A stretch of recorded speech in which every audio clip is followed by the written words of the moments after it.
Class 12th chemistry का chapter 2 है billion यानी सॉल्यूशन। इसका जो है ऑल ऑब्जेक्टिव क्वेश्चन देखने वाले हैं। तो पहला प्रश्न है, निम्नलिखित में से किसके लिए हिमांक का अवनमन अधिकतम होता है। बोल रहा है निम्नलिखित में से किसके लिए हिमांक का अवनमन अधिकतम होता है। तो K2SO4 के लिए हिमांक का अवनमन जो है अधिकतम होता है। अगला प्रश्न है, यदि किसी आदर्श गैस पर एक प्रदत्त प्रक्रिया में dW = 0 एवं dQ बड़ा होगा 0 से, तब गैस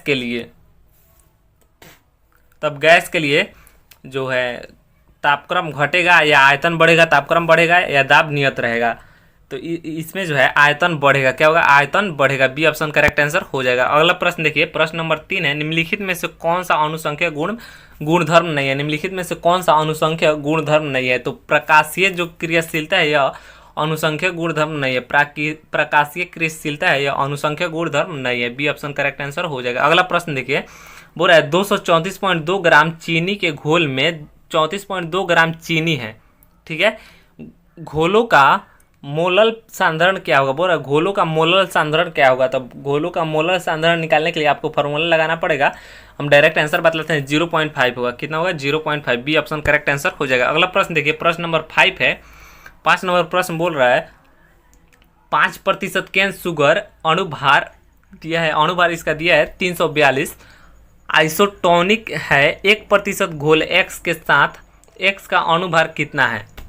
बोल रहा है कि X का अणुभार कितना होगा। तो X का जो अणुभार होगा वो 68.4 होगा। कितना होगा? 68.4। सी ऑप्शन करेक्ट आंसर हो जाएगा। अगला प्रश्न देखिए, अगला प्रश्न बोल रहा है किसी बिलियन के 200 ml में 2 ग्राम NaOH घुले हैं। बिलियन की मोलारता है। बोल रहा है किसी बिलियन के 200 ml में 2 ग्राम NaOH घुले हैं। बिलियन की मोलारता पूछ रहा है। तो बिलियन की मोलारता कितना हो जाएगा? 0.25 हो जाएगा। कितना होगा? 0.25। ए ऑप्शन इसका करेक्ट आंसर हो जाएगा। अगला प्रश्न देखिए, प्रश्न नंबर 7 है। 7 नंबर प्रश्न बोल रहा है सामान्य ताप एवं दाब पर किसी गैस के 1 मोल का आयतन होता है। सामान्य ताप एवं दाब पर किसी गैस के 1 मोल का आयतन कितना होता है।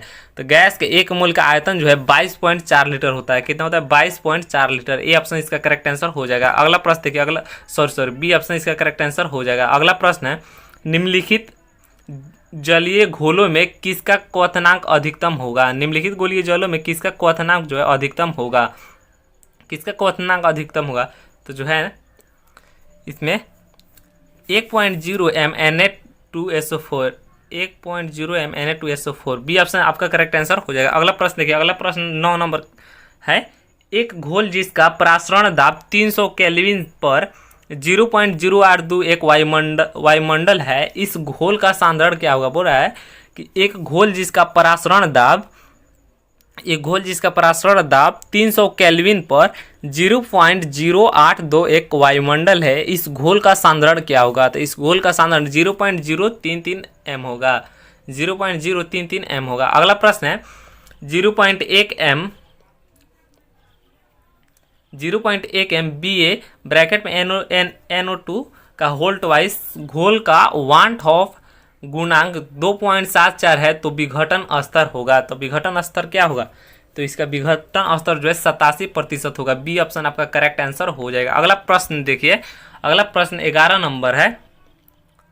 समप्रासरणीय विलयन डैश के बराबर होता है। जो समप्रासरणीय विलयन होता है वह जो है मोलर सांद्रण के बराबर होता है। अगला प्रश्न है, प्रासरण दाब निम्नलिखित में से किस समीकरण द्वारा व्यक्त होता है। प्रासरण दाब होता है वह निम्नलिखित में से किस समीकरण के द्वारा व्यक्त होता है। तो P =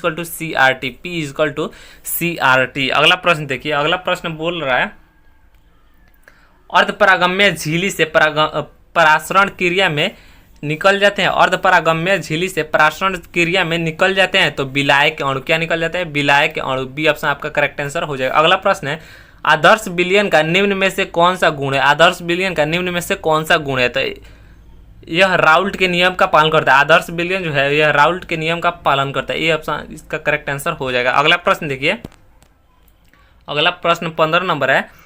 पहाड़ों पर जल का क्वथनांक कम हो जाता है, क्योंकि पहाड़ों पर जो है जल का क्वथनांक कम हो जाता है। तो वहाँ पर जल का क्वथनांक क्यों कम हो जाता है? वहाँ वायुमंडलीय दाब जो होता है वह कम होता है। पहाड़ों पर वायुमंडलीय दाब जो है कम होता है। अगला प्रश्न, निम्न में से बिलियन के लिए कौन अनुसंख्यक गुण है। निम्न में से बिलियन के लिए कौन अनुसंख्यक गुण है। तो जो प्रासरण है यह अनुसंख्यक गुण है अनुसंख्यक गुण है किसके लिए? बिलियन के लिए। चलिए अगला प्रश्न देखिए, 17 नंबर प्रश्न है, निम्न में कौन अनुसंख्यक गुणधर्म है? निम्न में कौन अनुसंख्यक गुणधर्म है? तो जो प्रासरण दाब है अनुसंख्यक गुणधर्म है। प्रासरण दाब क्या है? अनुसंख्यक गुणधर्म है। अगला प्रश्न देखिए, 0.01 एम ग्लूकोज बिलियन की तुलना में 0.01 एम MgCl बिलियन के हिमांक में अवनमन है। तो 0.01 एम ग्लूकोज बिलियन की तुलना में 0.01 एम MgCl2 बिलियन के हिमांक में अवनमन जो है वह क्या है? लगभग 3 गुना है। लगभग जो है 3 गुना है। अगला प्रश्न देखिए, अगला प्रश्न बोल रहा है CaNO3 का होल्ट वाइज में वांट हॉफ गुणांक है। CaNO3 के होल्ट वाइज में बोल रहा है वांट हॉफ गुणांक है, तो कितना है? 3 है। अगला प्रश्न देखिए, 20 नंबर प्रश्न है, बिलियन के अनुसंख्यक गुणधर्म का उदाहरण है। बिलियन के अनुसंख्यक गुणधर्म का उदाहरण कौन सा है? तो क्वथनांक उन्नयन है। क्वथनांक उन्नयन। अगला प्रश्न है, घोलक के 1 kg में उपस्थित घुल्ले के मोलों की संख्या को कहते हैं। घोलक के 1 kg में उपस्थित घुल्ले के मोलों की संख्या को जो है मोललता कहते हैं। क्या कहते हैं? मोललता कहते हैं। अगला प्रश्न है, वैसा घोल जो एक निश्चित ताप पर संयोजन में बिना किसी प्रकार के परिवर्तन के उबलता है उसे कहते हैं।